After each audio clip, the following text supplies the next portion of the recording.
Hello and welcome to Politics Today, reaching you live from our global headquarters here in the nation's commercial nerve center, Lagos.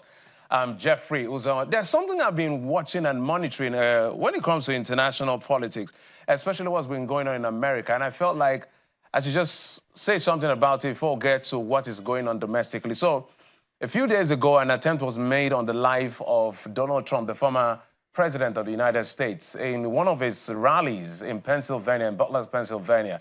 And since then, we've been following that development. Of course, their convention is on. It started yesterday till today, and he's even gotten a vice presidential candidate as far as all of that is concerned. But that's not the focus. The fact that we are getting brick by brick development as to what went on as far as that shooting is concerned, as to where the gentleman bought the ammunition, how he got the ammunition, how he was spotted earlier, and the failure of security agencies to spot him, and all of the details. The only thing America is waiting for, what was the motive of the gentleman? The reason I said that is when we bring it home, I don't know, God forbid that kind of thing happens, or those sort of things happen in Nigeria, whether we'll be getting blow-by-blow accounts, carrying citizens along as far as that is concerned. That means we need to do something on how we engage with citizens when it comes to the development of the polity generally. And I think it's a lesson we can generally learn as far as engaging citizens and carrying them along, because here it may be an issue of, oh, security is highly classified and all of that, but we're getting blow-by-blow report as to how things play out and what investigations are revealing in terms of development. It's a lesson I think we can learn as Nigeria. But let's come back home to tell you what we've been tracking the rest of the day, or the beginning of the day till this moment. We can tell you that the Court of Appeal has dismissed the appeal filed by the People's Democratic Party and its governorship candidate Samuel Anyanwu, challenging the decision of the Imo State Tribunal, which affirmed the election of Hope Uzodinma as the authentic governor of the state. The court held that the appeal lacked merit, having resolved all issues formulated against the appellant in the suit.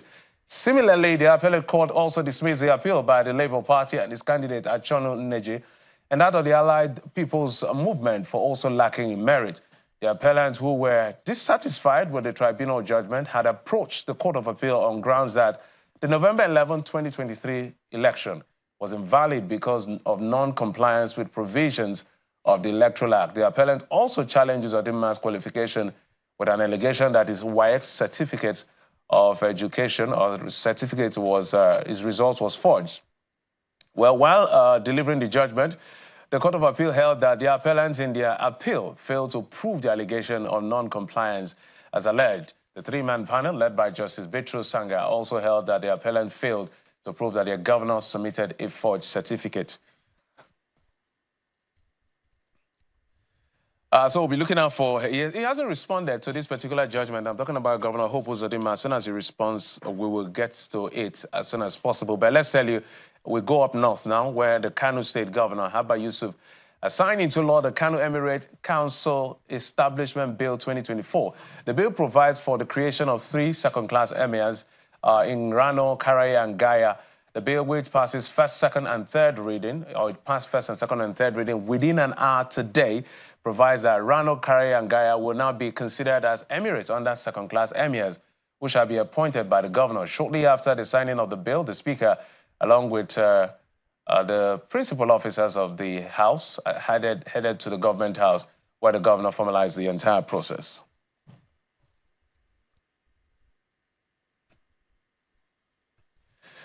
We're not done with Kano. The state government has filed fresh charges against the former governor of the state and the current national chairman of the APC, Abdullahi Ganduje. The government accused Mr. Ganduje and former commissioner for justice, Musa Lawan, of criminal conspiracy and misappropriation of, contrary to Section 305, or 308, I should say, and punishable under Section 309 of the Penal Code as amended, the laws of Kano State of Nigeria. The new charges outline allegations of financial misconduct involving substantial sum of money. According to the charge sheet that was cited by Channels Television, Mr. Ganduje and Mr. Lawan were accused of conspiring to misappropriate, divert, and convert 240 million for personal use.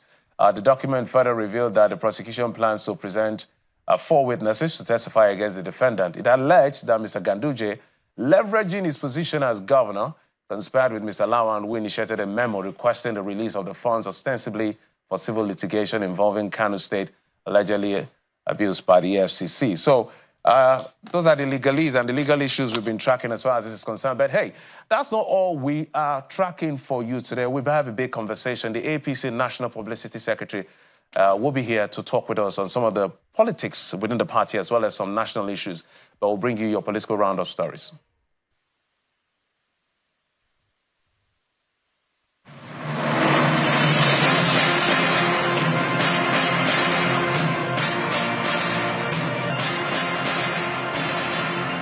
The Rivers State House Assembly, led by Victor Okojumbo, has condemned the resolution by the Martin Amerule-led House, which barred Governor Siminalayi Fubara from spending public funds.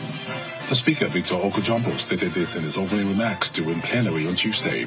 He describes the Amerule-led Assembly's directive as unfounded and insists that they are not members of the Assembly following their defection from the People's Democratic Party, PDP, to the All Progressives Congress, APC, in December 2023. The general public is therefore called upon to disregard and ignore those misguided former members and also discountenance their illegal actions. The Chief of Defense Staff, General Christopher Musa, has pledged the commitment of the nation's security infrastructure to end oil theft in the Niger Delta within 3 months. Speaking after a meeting with security agency heads in Abuja, General Musa says oil thieves and their collaborators will be dealt with to boost the nation's revenue. He added that all security agencies are working together to block all avenues for oil theft, which is harming national security. Henceforth, the entire South-South will be cleared of any acts of vandalism, criminality within the general area. Meanwhile, the Kuka Center is asking political party executives to deepen internal democracy and hold politicians elected on their platforms accountable. At a roundtable discussion hosted by the Kuka Center, the matter of how internal democracy impacts good governance featured prominently. This is even as political party representatives blame weak institutions for bad governance in the country. For the police to become an institution, for the bureaucracy to become an institution, Nigerians must collectively and individually learn to say no, to things going contrary to the principles of that institution. To Kogi State, where the Independent Electoral Commission has fixed the 19th of October 2024 for the conduct of local government elections in the state.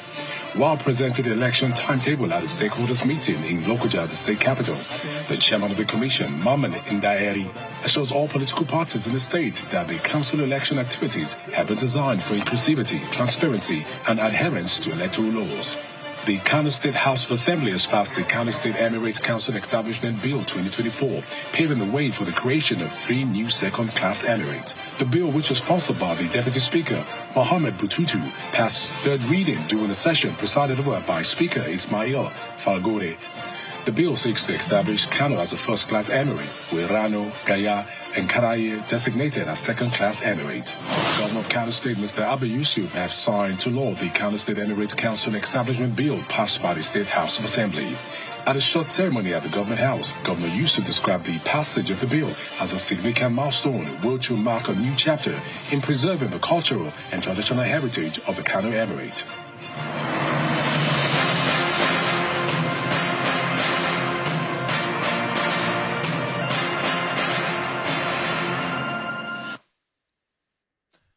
Welcome back. And of course, those are the stories we've been tracking for you, besides the one we read out when we started the show. A big joint of the program. We're going to explore some issues that has to do with the All Progressives Congress, and we see how that evolves into their management of our Commonwealth, which is our resources and all of that. I've been joined in the program by the National Publicity Secretary of the All Progressives Congress in our Lagos studio, Mr. Felix Moka. Mr. Moka, good to see you again. Good to see you. I think the first thing I should do is to congratulate you and your party. Mr. Hope Uzodinma, the governor of Imo State, has just won his appeal that was preferred against him by the PDP, I should say, correct, and other political party. What's your initial response to that? And Kogi as well. And Kogi as well. No, we're very delighted that the courts have sided with the conduct of the elections and declared them to have complied substantially with the electoral laws of our country. So, as a party, we're happy that, the declaration of our success at the polls has been vindicated by the courts as well. And, so, again, as we have always urged, those who lost the election should take it in the spirit of sportsmanship and collaborate with those who were elected. Governor Hope and Uzodimma and Governor Ododo in Kogi. To serve the people of the state. Because, if your reason for contesting, for seeking political office is to serve the people, then you should serve them irrespective of the outcome of that election. Ultimately, once it's decided that this is, the situation and the outcome, then you must, I think, sort of abide by that, original, transcendental purpose, reason you ran to serve the people and find a way. Yes, it may not be serving them as governor, but serve them irrespective. And I think that's what our people really expect of political leaders to do. Just an aside, do you think there's going to be ever a day, I'm asking this on the premise that you're a lawyer, do you think there's ever going to be a day when our elections will not be a subject of litigation, ever? Because we saw that with Jonathan. Perhaps that was the last time we saw it. Every other election has been one court case, and sometimes we see a decision go the other way around. Is there ever going to be a time, from your experience as a lawyer and looking at the future, that we can have election without litigation? Well, that day will come the day we abolish, remedial options, where our laws do not afford those who lose elections the facility to, challenge or litigate the outcome of those elections. Our laws support litigation of elections. So those who feel like, the elections didn't go their way for reasons that are not acceptable have every right under the laws to challenge those elections. So I don't think that's actually a legitimate aspiration. Unless we are hoping that we're abolishing our laws. But, I get the tenor of your question, which is, whether we're going to come to that point where our elections are conducted in such a manner that, satisfy people to the highest level where they feel like there's no need to resort to litigation. I don't know when that day is going to come because, it's a very subjective question. You may win or lose objectively and still feel like you didn't get a fair deal and go to court. So for me as a lawyer, to me, that actually is a moral question, which is, irrelevant. I think what matters is that we have courts that are staffed with competent lawyers, as judges, who will adjudicate on this case and make decisions. The reason is a converse question. It's a flip question to say we need to work on transparency, because there are climes where it's not popular to go to court after elections. There are climes like that. Where's that? South Africa, for instance, it's not a common thing to just run to the courts every now and then, like we see. But that is not why I brought you to compare elections. But let's talk about your party, the APC. Would you say, in all honesty, and I'm asking a generic question before I go to detail, as the APC stands now, your party is a united party, the All Progressives Congress. And why? Why would you defend? Yes, we're a united party. By every measure, we are very united. Unity does not suggest or require the absence, or it's not the absence of disagreement. Unity of a party, of a political family, is not about the kind of cohesion, the kind of absence of disagreement. And there's no entity, there's no human entity where the absence of disagreement is the definition of unity. Unity is actually the ability of those who are within that space, that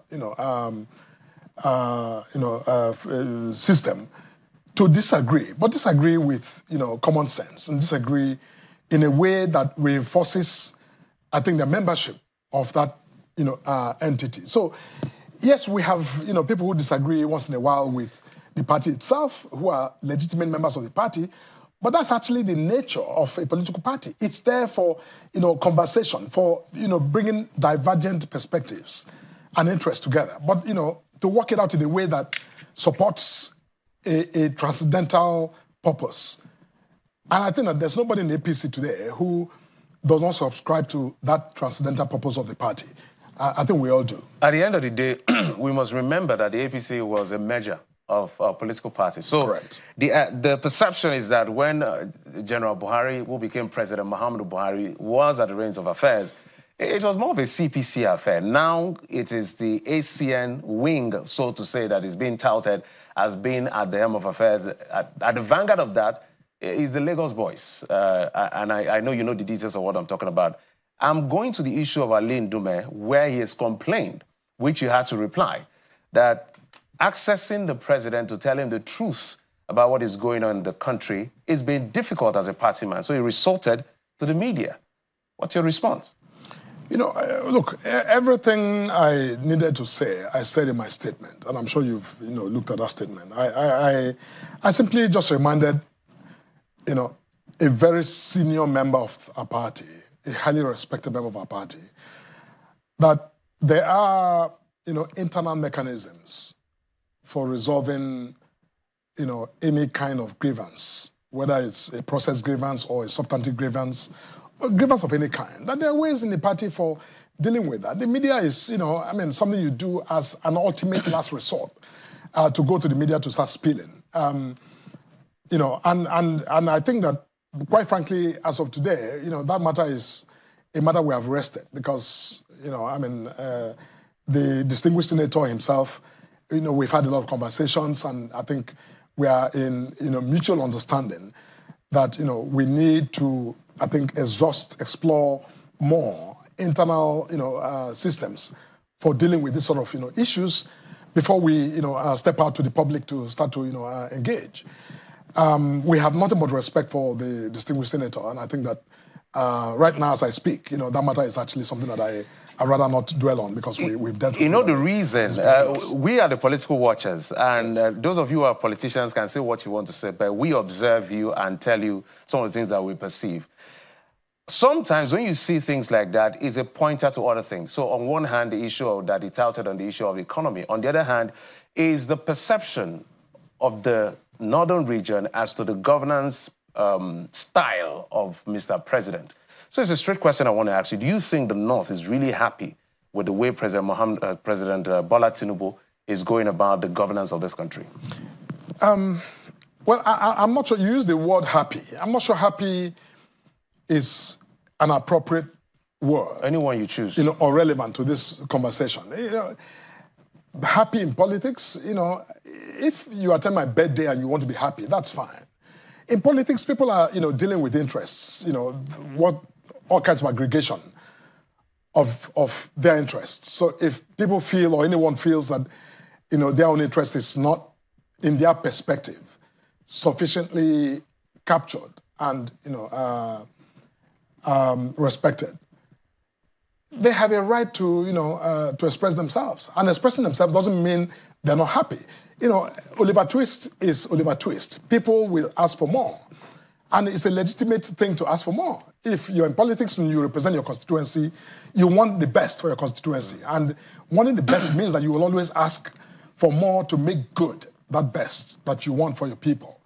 So I don't think it's about, people being happy or unhappy. I think that party members understand that no system or government of party politics or government arrangement can, deliver happiness to anybody. Because, even when you get what you're looking for, there's always more to ask for. So my point is that,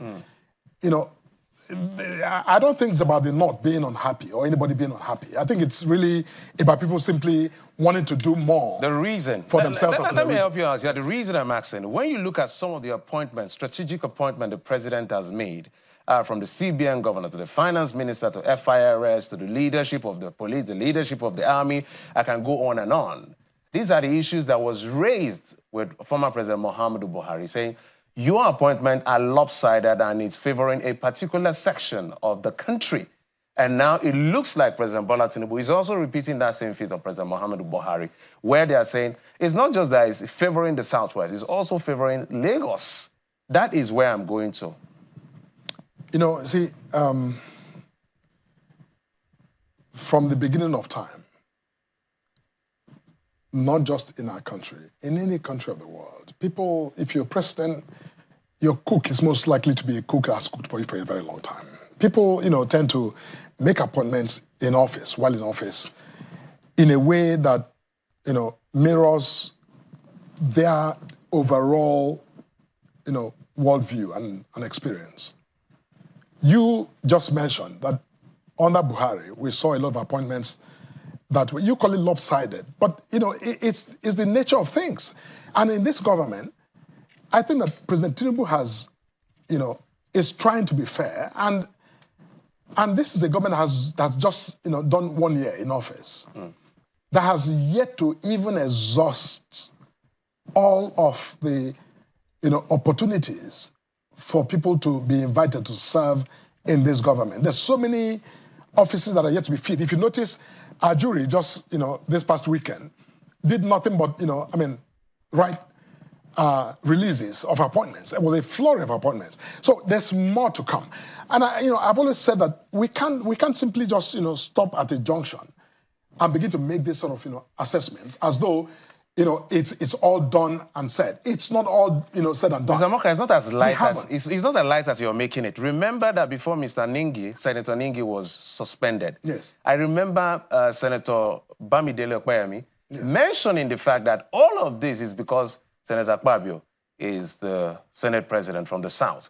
And he was saying that when the North was in charge, nobody interrupted it. Why all of this? So those are like triggers that, do you think the APCs, are you paying attention to what is going on? Is actually my question. No,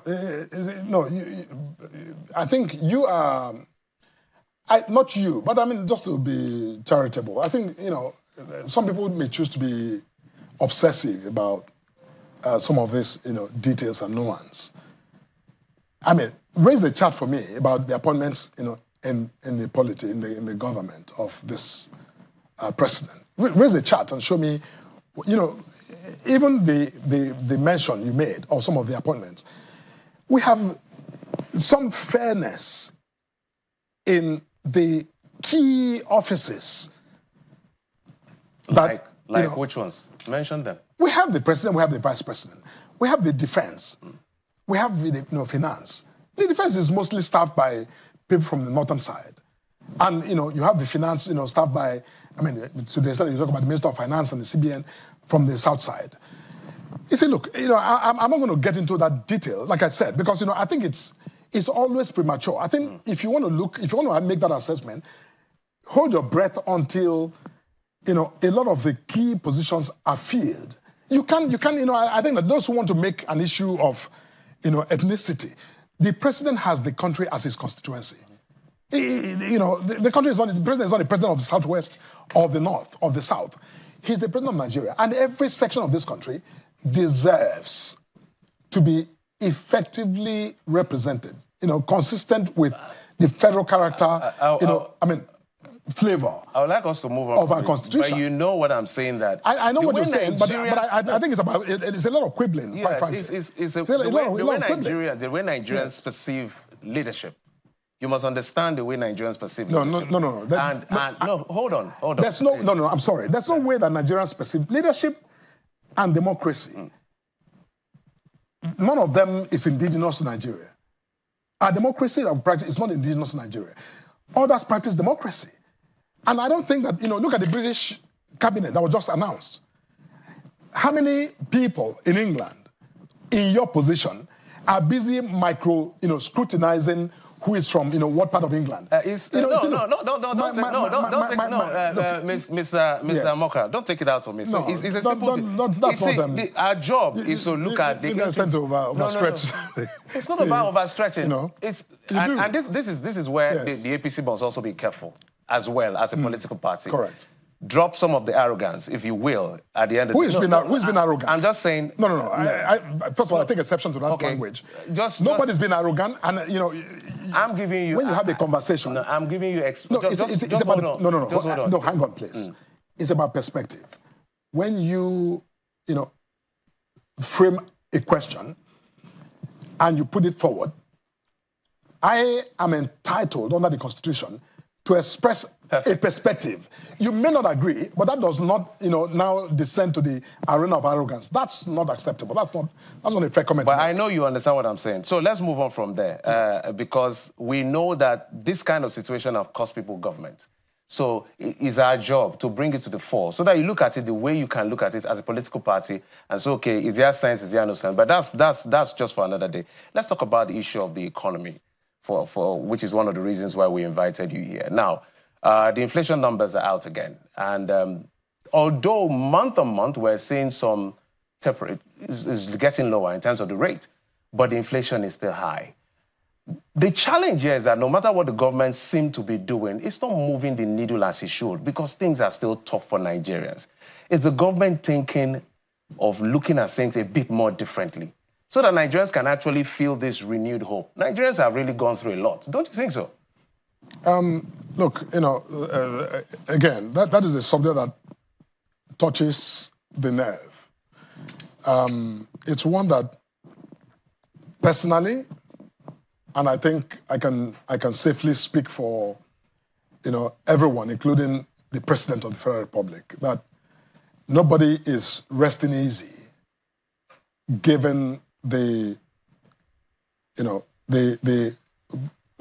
kind of pressure and difficulty that our people are living through. Everyone is very concerned. And, given the opportunity, this president wants to reset and eradicate, the pain that Nigerians are going through, like yesterday. However, we're dealing with economic circumstances and questions that are not, easily snapped away just because you will and you have the will to do so. If you notice, when there's a problem, my attitude always, even in my personal life, I think that I try to focus on my effort to deal with a problem. Not so much the problem. Problems sometimes occur naturally. Sometimes they occur, based on factors that are outside of my control, outside of the control of even a country like Nigeria. But, question is this government doing all that it can do to solve the problems? My verdict is yes. Is there more that can be done? My verdict is also yes. And I think that this government is committed, doing everything.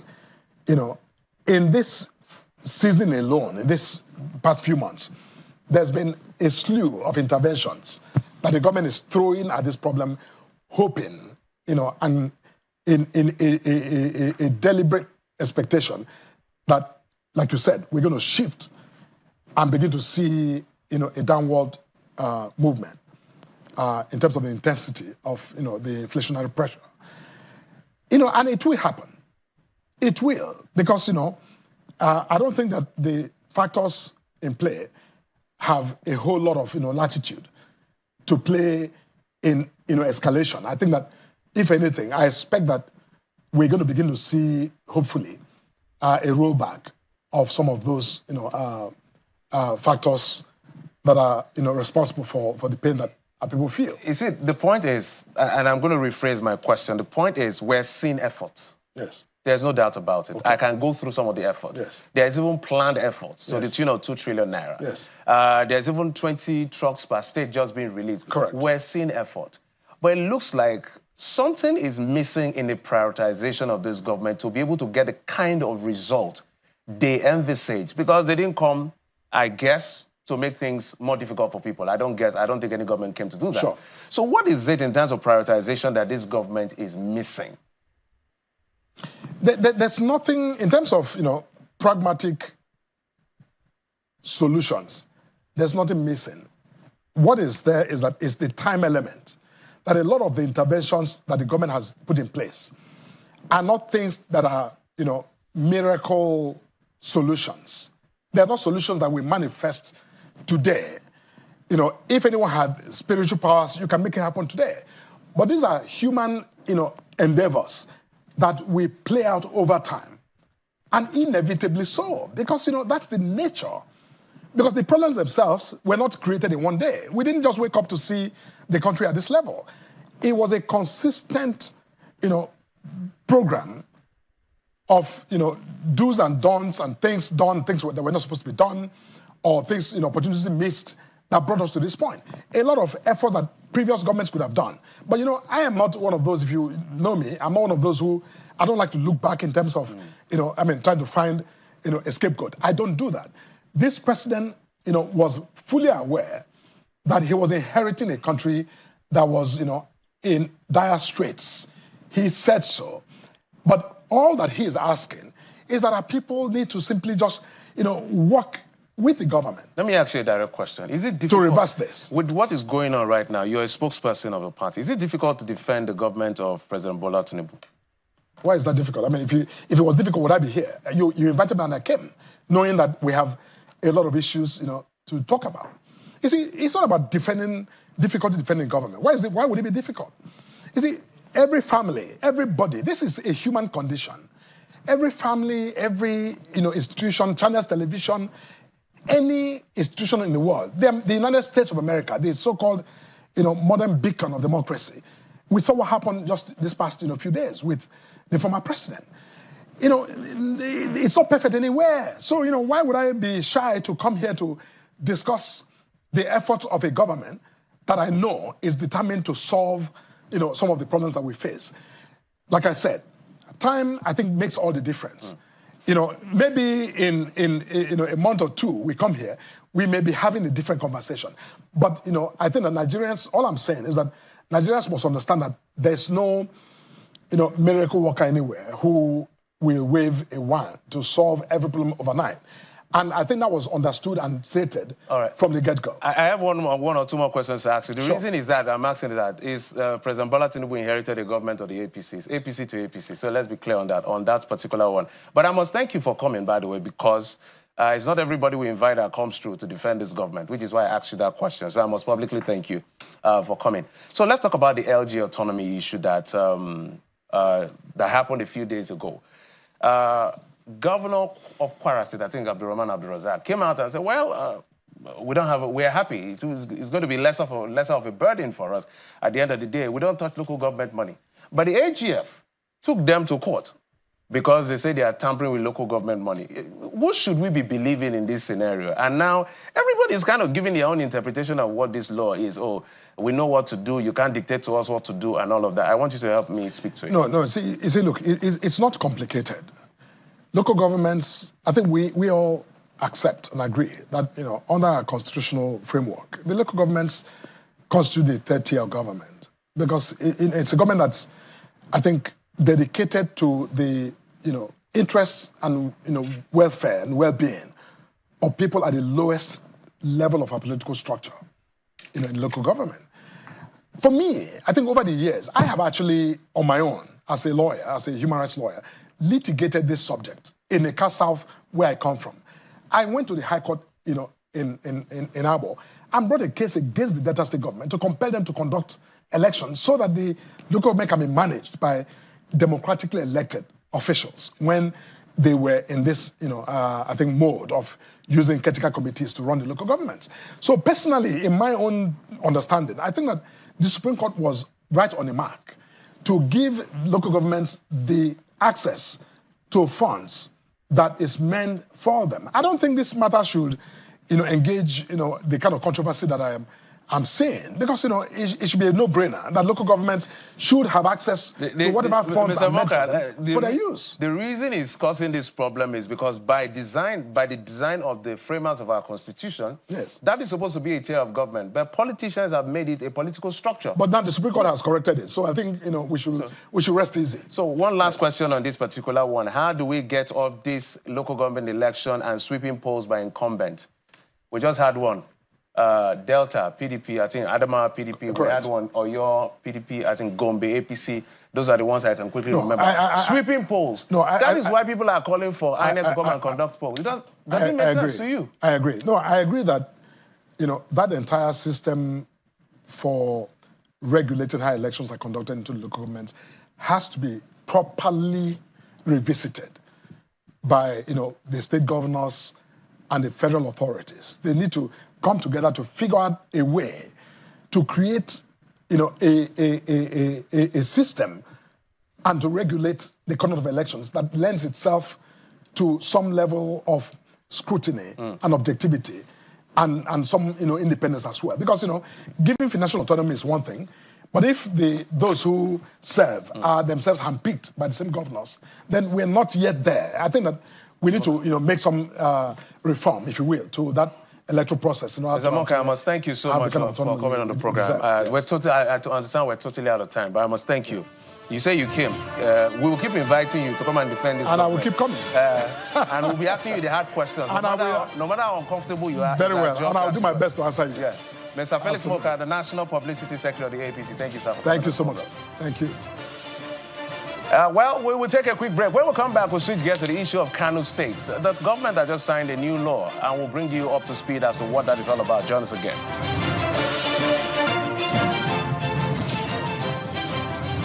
Welcome back. It's now time to switch gears to Kano. So let's give you a quick background to what's been playing out in Kano State, which is the fact that the governor today signed a bill into law creating additional 3 emirates. But the difference this time is that those 3 emirates are considered second-class emirates, still leaving Kano Emirate as the first-class emirate. In fact, they report to the Kano Emirate, literally. But we're going to get all of the details from the people in the know. We've been joined in the program from our Kano studio by Honorable Lawan Hussein. He's the majority leader of the Kano State House of Assembly. Honorable Lawan, thank you so much for coming on the program. Thank you very much for having me here. All right, let's begin by asking you what informed this recognition, eventual re-recognition, if you will, of these other emirates that were abolished or repealed in the law that reinstated Mohammed Sanusi, and the recreation of these 3 new emirates. Maybe walk us through the wisdom of the House. Let's understand what was the thinking of the House in this process. First of all, I want to tell you what is important about this decision, although done by the Kano State House Assembly, is to restore back the glory and the honor of our traditional heritage, which we inherited 1,000 years ago. The Ganduja administration, when it comes to power, met Kano State with its traditional emirate system with 1 emir, who is then the emir of Kano now, Sanusi Lamido Sanusi. In an unprecedented situation, the Kano State government under the Ganduja administration promulgated or enacted a law in the year 2019, which divided into Kano into subdivisions called the Emirates. The Emirate then known or called Gaya Emirate, Rano Emirate, the Kano Emirate, and the Karai Emirates. But what I want to assure you or tell you is that the decision of Kano State government really now for us to have new second-class emirs is just to restore the glory of our traditional heritage, with Kano having 1 single emir first class. These second-class emirs created now are answerable to the emir of Kano, who is the chairman of the Emirates. So this is the real wisdom, and this is the reason. We want Kano to remain as it is, or as it was before the coming of the Ganduja administration, with Kano with 1 emir, traditional emir just 1, and the other second-class emirs as we did now, because this was the history of Kano since 1999 years before the Islamic Sheikh Usman Ampodio jihad. So this history was destroyed by the administration of the previous government, and now we restore back that image and glory back to the Kano people. Some may argue that it's because of the pressure that is being felt between the two, Emir Bayero. The issue is under litigation, another one between Emir Bayero and Emir Sanusi on one hand. So my question is there a reason for the downgrade? Because Abdullahi Ganduje made everything to be at the same level. Abba Yusuf came and repealed every other emirate, and now, due to perhaps all of that that's been happening, it's being restored but downgraded to a second class. Is there a reason for it? Well, there is a reason, as I told you. Really, we did not do this because of the pressure or the litigation issue, as you have mentioned. The litigation issue is almost over. The Kano State High Court yesterday made it categorically clear that the law repealed by the Kano state government, which restore back Kano to one emirate system, is on course, is acceptable. And they warned all the former deposed emirs to stop calling themselves emirs, and they return any property belonging to the Kano state government back to its original position, back to Kano state government. So in Kano now the litigation issue is over. There is no any litigation. The law done by the Kano State Assembly, which repealed laws done by the Gandu administration, remain repealed. And now Kano has one emir. So the wisdom behind doing this is, as I told you, whoever knows Kano before it was divided into two, Jigawa was carved out of Kano then, we have this type of second-class emirs. We have one emir called the emir of Kazaure. We have one emir called the emir of Gumal. We have one emir called the emir of Hadija. These emirs are second-class emirs and are answerable to the Kano state emir. Now the system is now back. We have these three new emirs created because we not refer back to what we did, what has happened during the last administration. What we now have are the second-class emirs in second-class emirs in Gaya, second-class emir in Karai, second-class emir in Rano. In Rano. This is what we have now. We not it because of any litigation issue. It's for the betterment of the people to restore back the image of Kano was one emir as it is during our history. Mr. Hussein, a few more questions. So, does this mean that the emirs that were deposed, there's a likelihood that they may come back? I'm talking about the emirs that were deposed as a result of the repeal of the other law. Well, this is the decision of the government. I'm not part of the government. I'm not part of the executive arm of the government. I'm a legislator, a majority leader of the Kano State House of Assembly. We have done our own. Our own is to make law. We did law, which allowed the governor to appoint 3 new second-class emirs.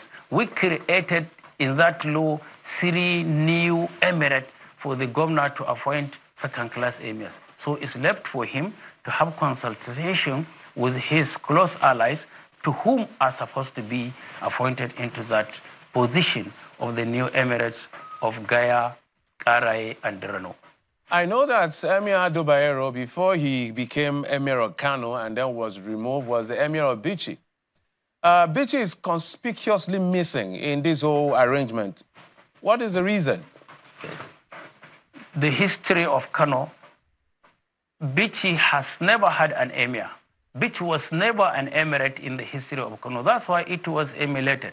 It was done that time due to some reasons best known to that administration which previously passed. But we refer back to the history. These emirs where second-class emirs are now, this emirate where second-class emirs are now created were called Sarki even before the emir of Kano. You can call the emir of Karai Sarki in the presence of emir of Kano. You can call the emir of Rano Sarki in the presence or in the palace of Kano. You can call the emir of Rano Sarki in the presence of emir of Kano. But they are not first class. They are not emirs of first class category. They are just like second class emirs. They are not an emirs. Bichi has never had such kind of history. That's why it was totally out of the law. So how do you think that the people of Bichi will be receiving this? The people that are already used to having an emir in their domain. In fact, they even have an emir who later become the emir of Kano. But it will be a bit bitter to them. But when they refer to history and when they tell themselves the truth, they know there was never an emirate in Bichi. So that's why I am sure some of them who think fully well can understand the wisdom of Kano State House of Assembly of eliminating Bichi out of the new emirate created. I want to ask you this question as a legislator, because they call the legislature the People's House, because you come from different constituency. Is there a way as lawmakers, this is not just for you, but since you're a legislator that is talking to me on the program, for lawmakers to see how they can work on laws to insulate the traditional institutions from this political intervention, or intervention is not the right word, infiltration, or I'm even lost for word, as to say, literally infiltrating the entire system at the end of the day. Is there a way to insulate traditional institutions from interferences by the political class? Yes, interference is the word I was looking for. Yeah, there is a way. The way is that the way we do it now, we restore back what is there before. So whoever thinks he may come and tamper with the history, sure, posterity will judge him. This is the only way. I suggest, or in my own opinion, as you said it, it's not proper for politicians to be tampering with the history. And the traditional rulers, they should know that they are the fathers of the nation. They should no longer be participating in the political affairs. They should step aside, just watch as royal fathers of the nation or state. Theirs is to advise the leaders on the way forward. To resolve conflicts, to do anything regarding tradition. In Kano, they are there as the chief imams of mosque and religious issues. They should concentrate solely on that issue. They should settle differences between communities. Their duty is to preserve or make sure there is law and order, maintenance of peace, law and order. They should not go into politics. The issue is that when I am a politician, as I am talking to you now, if I understand an emir or a chief or whoever he is, during my electioneering campaigning, he is against me or he is fighting me, how can I be comfortable with him when I become into power? So they should keep aside, they should no longer participate into politics for them to remain as royal fathers. And our politicians should avoid engaging traditional rulers into politics. This is the only way I think traditional institutions will be preserved and they should remain as fathers of the family.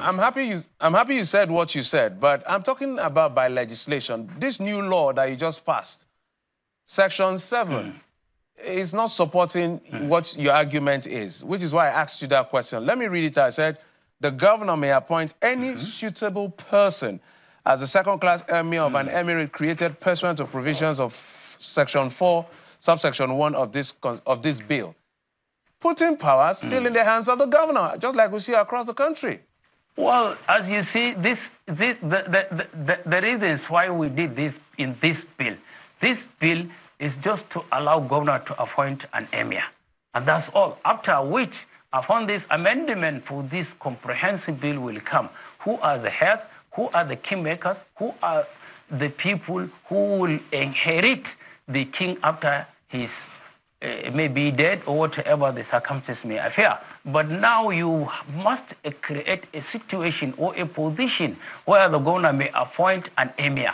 Later, a comprehensive bill will follow, which will reduce maybe these powers of the governor before appointing an emir. There should be kingmakers, there should be advisory, how this emirate council will have their monies, but you can see, since you have the bill in your hand, you can see it's just a one-page bill, which only empowers the governor to appoint the emirs.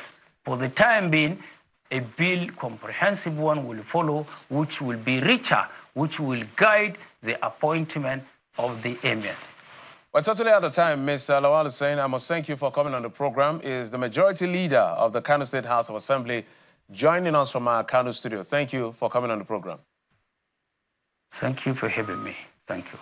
And that's it on the program for tonight. Thank you so much for your time and, of course, your usual company. I'm Jeffrey Uzama. Good night.